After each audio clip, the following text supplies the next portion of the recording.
Kalau kita ngomongin Islam Golden Age, lu pasti udah gak asing dengan nama-nama seperti Ibnu Sina, ilmuwan Islam yang sangat berpengaruh dalam perkembangan ilmu kedokteran. Jabir Ibnu Hayyan, dikenal sebagai bapak kimia modern. Ibnu Al-Haytham, seorang ahli matematika, astronomi, dan fisika.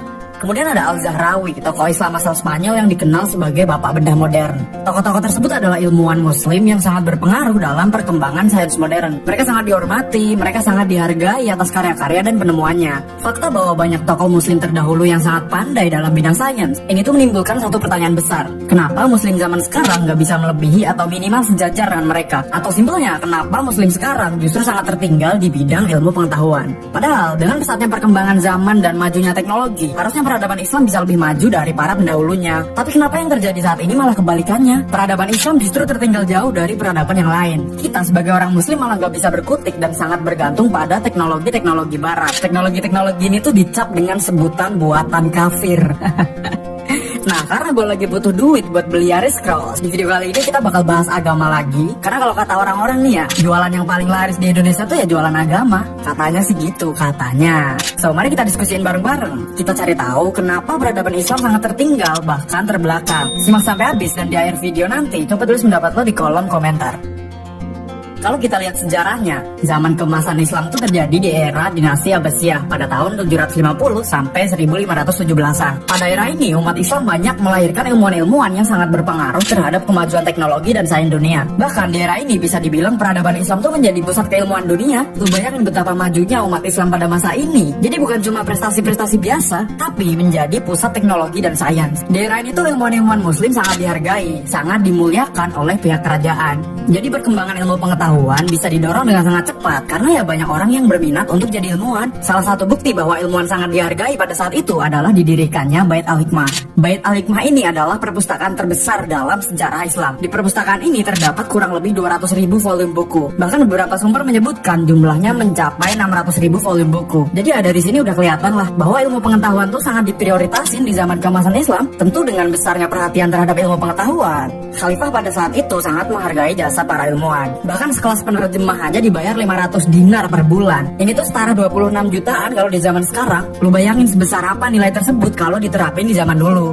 Dan ini baru level penerjemah, belum lagi peneliti, penemu-penemu teknologi dan sebagainya. Tentunya kemakmuran mereka-mereka ini sangat dijamin oleh pemimpin Islam pada saat itu. Sekarang coba deh lu bandingin sama gaji guru zaman sekarang. Ini kan perbandingan yang bikin kita spam emot ketawa gitu. Nah, setelah era dinasti Abbasiyah, peradaban Islam selanjutnya dipimpin oleh Kekaisaran Ottoman. Yang mana dari beberapa sumber yang gue baca, di era inilah umat Islam mulai abai terhadap sains dan teknologi. Dari yang dulunya umat Islam terkenal dengan pusatnya sains, di era itu mereka udah mulai terpecah belah dan banyak bermunculan doktrin-doktrin yang jauh dari kajian-kajian ilmu pengetahuan.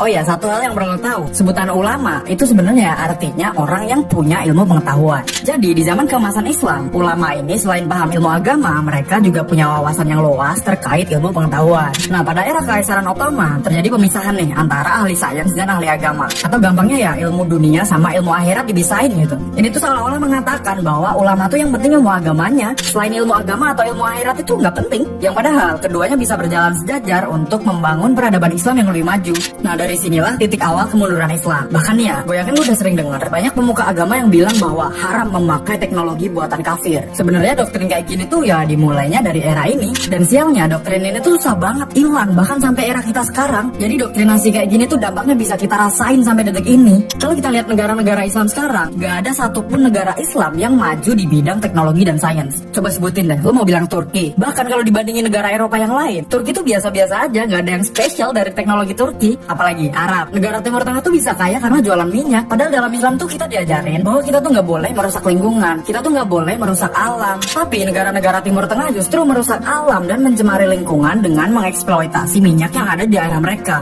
Intinya negara-negara Timur Tengah tuh kalau kita mau jujur ya, sebenarnya mereka dapat duit dengan cara yang diharamkan oleh agama Islam. Nah, makanya gue heran nih sama orang-orang yang selalu ngebangga-banggain negara-negara Arab. Apalagi mereka yang sering ngomongin Arab kaya karena Muslim di sana taat menjalankan syariat Islam. Ya elah, gue Gue sih jujur ada geli gitu kalau dengar omongan-omongan kayak gini. Coba lu cari tahu deh keadaan negara Arab sebelum ditemukannya minyak. Miris, miskin, kotor, nggak punya teknologi, sangat jauh dari yang namanya kemajuan. Ya kondisinya kurang lebih sama lah kayak negara-negara mayoritas muslim di Afrika yang kebanyakan pada miskin. Arab pun bakal miskin kalau nggak punya minyak. Bahkan minyaknya juga yang ngelola orang barat, pakai teknologi barat. Lu bayangin Arab sekaya itu juga teknologinya masih ngandelin barat. Ya ini kan bukti bahwa muslim zaman sekarang tuh emang nggak berdaya di dunia sains. Oh ya tadi kan gue sempet bilang bahwa ulama itu artinya orang yang berpengetahuan. Sekarang coba lu lihat deh seberapa banyak ulama yang ahli di bidang sains. Gue yakin jumlahnya nggak sampai 1%. Apalagi kalau kita perhatiin ya, dari gue kecil sampai gue segede ini, gue tuh nggak pernah dengar ulama yang ceramahnya bahas tentang sains atau minimal ngomongin pentingnya sains.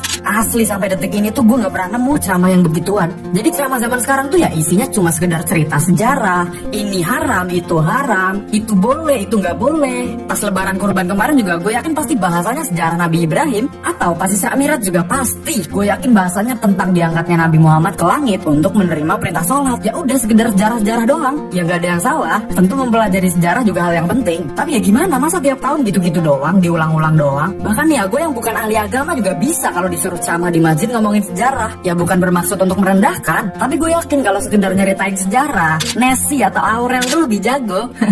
Coba sekali lagi gue tanya deh, pernah nggak lu nemuin kajian keislaman berkolaborasi dengan ilmuwan dalam ceramahnya? Gue yakin jarang. Ya mungkin ada, tapi kalau bicara mayoritas, gue sih 90% yakin sangat sedikit pemuka agama yang ceramahnya mengusung kemajuan teknologi dan ilmu pengetahuan. Yang padahal di era kemasan Islam tuh seringkali kalau ulama kita speech, pembahasan mereka selalu memikirkan kemajuan-kemajuan teknologi. Teori ini arahnya kemana, ilmu ini bisa dikembangin sejauh mana, penemuan ini berguna untuk apa, dan sebagainya. Jadi umat muslim pada masa itu mikirannya maju. Ini kan jelas jomplang kalau kita bandingin sama ceramah-ceramah zaman sekarang gitu loh. Oh ya sedikit cerita, jadi gue punya temen lulusan pondok. Nah temen gue ini tiap kali ngomongin agama, dia tuh selalu membangga-banggakan imam-imam terdahulu kayak Hanafi, Maliki, Syafi'i, Hambali. Jadi seolah-olah umat muslim zaman sekarang tuh gak boleh lebih pintar daripada 4 imam tersebut. Ini kan contoh pemikiran yang menghambat kemajuan gitu loh. Ya gimana mau maju kalau standar kepintarannya dibatesin, standar kepintarannya gak boleh lebih tinggi dari para pendahulu. Ya susah dong. Padahal kalau kita lihat sejarahnya, murid-murid dari Imam Syafi'i itu juga upgrade. Imam Hambali yang terkenal itu juga merupakan murid dari Imam Syafi'i yang bahkan bisa bikin aliran mazhab sendiri. Ya ini kan bukti bahwa semakin maju peradaban, tentu manusianya juga butuh upgrade gitu loh. Lu bayangin teknologi smartphone yang tiap tahun upgrade, tiap tahun teknologinya makin pinter. Masa sebagai manusia kita nggak boleh upgrade? Siapa mau menyaingi kepintaran imam-imam itu? Lah, gue ngomong kayak gini tuh bukan berarti pengen menyaingi orang-orang zaman dulu. Tapi kan logikanya gini, kita hidup di zaman modern. Kalau dibandingin sama pendahulu kita tuh lebih gampang buat nyari informasi. Kita punya segudang privilege untuk menunjang segala kemudahan aktivitas kita. Yang harusnya dengan berbagai kelebihan tersebut, pemikiran kita tuh bisa lebih maju dari pendahulu kita. Tapi realitanya kita malah jauh dari yang namanya kemajuan. Umat kita jauh dari yang namanya teknologi. Ya ini kan miris gitu loh. Ntar kalau sampai ada yang komen, ngapain belajar ilmu dunia? Kan di akhirat gak bakal ditanyain. Ngapain belajar sains? Di akhirat kan yang ditanyain pertama siapa Tuhanmu? Asli kalau muncul komen modelan begini sih, berarti statement muslim zaman sekarang terbelakang tuh beneran fakta tak terbantahkan. Tapi kalau kita ngomongin kemajuan zaman, ada pepatah bilang gini, zaman yang berat menghasilkan orang yang hebat. Orang yang hebat menghasilkan zaman yang mudah. Begitupun sebaliknya, zaman yang mudah menghasilkan orang yang lemah. Orang yang lemah menghasilkan zaman yang berat. Maksudnya gini, ketika peradaban tersebut lemah, maka mereka nggak bisa mempertahankan keamanan dan kedaulatan dirinya. Tentu hal ini bisa berakibat pada pemerasan atau penjajahan oleh peradaban yang lebih kuat. Hasilnya peradaban tersebut semakin tertinggal. Jadi ya kita sebagai umat muslim perlu belajar nih. Kita tuh beneran ketinggalan. Asli jauh banget ketinggalannya. Yang dulu di era kemasan Islam masjid sekaligus tempat menimba ilmu. Sekarang justru banyak masjid yang anti terhadap sains. Banyak ceramah-ceramah yang jauh melenceng dari ilmu pengetahuan. Bahkan yang lebih parah, semakin banyak ceramah-ceramah yang isinya halu, berhayal, doktrin membahayakan dan sebagainya. Sifat muslim zaman sekarang tuh lebih konsumtif daripada kreatif. Kita lebih suka memakai teknologi buatan barat daripada menciptakan dan berusaha menyaingi teknologi tersebut. Atau yang kebanyakan terjadi di Indonesia, kita tuh seringkali terjebak dalam romantisme masa lalu. Jadi daripada meneladani era keemasan Islam, kita tuh malah terjebak dalam overpride yang terlalu over terhadap prestasi-prestasi Islam zaman dulu. Yang harusnya kita tuh meneladani semangat keemasan Islam dan berusaha mendalami ilmu pengetahuan. Malah banyak yang ngomong dunia cuma sementara tapi akhirat selamanya. Aduh. Kalau semua muslim pikirannya kayak gini ya, sampai kiamat juga kita bakal jadi penonton doang. Kita nggak bakalan berkembang. Ngomong maju aja serasa mimpi kalau case-nya kayak gini. Ini tuh jelas PR besar yang harus bisa diselesaikan bersama. Ya maksud gue siapa lagi kalau bukan umat muslim itu sendiri. Anyway, buat lo yang muslim, mungkin banyak dari kita yang bukan dari kalangan akademisi atau saintis. Kita juga harus berkontribusi nih. Salah satu caranya ya dengan mengedukasi adik-adik kita maupun keluarga kita agar menjadi muslim yang rasional. Jangan terjebak di cerita-cerita masa lalu. Jangan tertipu dengan omong kosong perdukunan.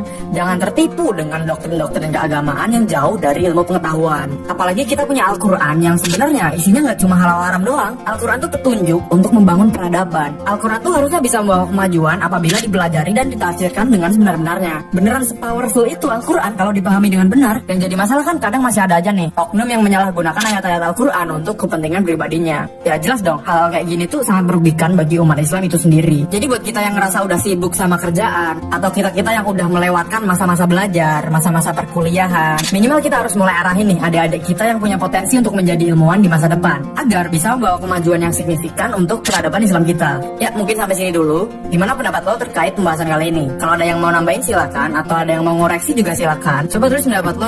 Tengku Kori saat ini kembali menghina-hina para Habib karena cuma diminta rekening namun tidak ditransfer sedikit pun. Bagi gua, orang-orang yang seperti itu, Habib seperti itu anak pungut, bukan anak bener. Boleh jadi asalnya dulu anak orang dipungut atau anak zina. Begitu aja selesai. Otak gua begitu konfirmasinya. Gitu. Sampai hari ini akhirnya kan minta Tengku kasih rekening. Aceh mau diganti rugi kepedihan hati saya. Gua kasih, dia minta rekening, kasih. Sampai sekarang saya perak aja nggak ada, cuman minta doang. Ya artinya apa di sini yang gue simak? Mereka memang benar, habaib ini sangat meremehkan orang-orang yang bukan ba'alawi. Di mata mereka kita ini kambing. Saudara-saudara, beberapa hari ini kita diramaikan oleh sebuah polemik tentang hilangnya seorang tokoh yang sangat penting dalam sejarah, dalam kamus sejarah yang diterbitkan oleh Kementerian Pendidikan dan Kebudayaan. Tokoh itu adalah tentang Dewan Revolusi yang mengangkat dirinya sebagai pemimpin. Dan ini adalah tipikal dari kudeta PKI. Begitu juga Harian Rakyat pada 2 Oktober mengamini apa yang menjadi kudeta tersebut. Upaya pembelokan sejarah atau menghapus jejak sejarah ini sangat berbahaya, apalagi melalui institusi-institusi resmi negara seperti Kementerian Pendidikan dan Kebudayaan. Perlu ada investigasi di dalam Kementerian Pendidikan dan Kebudayaan. Apakah ada anasir-anasir yang memang pro-komunis, pro-sejarah komunis dan ingin menghapus sejarah itu? Ini menurut saya sangat berbahaya, karena ini menyangkut masalah masa depan bangsa kita, keutuhan, karena ini menyangkut masalah integritas sosial, budaya, politik kita, dan sudah ada kekuatan-kekuatan hukum yang permanen seperti TAP MPRS nomor 25 tahun 66 dan Undang-Undang nomor 27 tahun 99. Mudah-mudahan pemerintah segera melakukan investigasi terhadap kasus ini, dan mungkin saja ini merupakan fenomena gunung es karena banyak aturan-aturan lain yang ternyata justru meresahkan masyarakat dan menimbulkan satu kegaduhan yang tidak perlu, karena ada oknum-oknum yang ingin membelokkan sejarah atau menghapus jejak sejarah dan ingin menempatkan kembali Partai Komunis Indonesia seolah sebagai korban, bukan pelaku kudeta, bukan pelaku pemberontakan. Terima kasih. Assalamualaikum warahmatullahi wabarakatuh.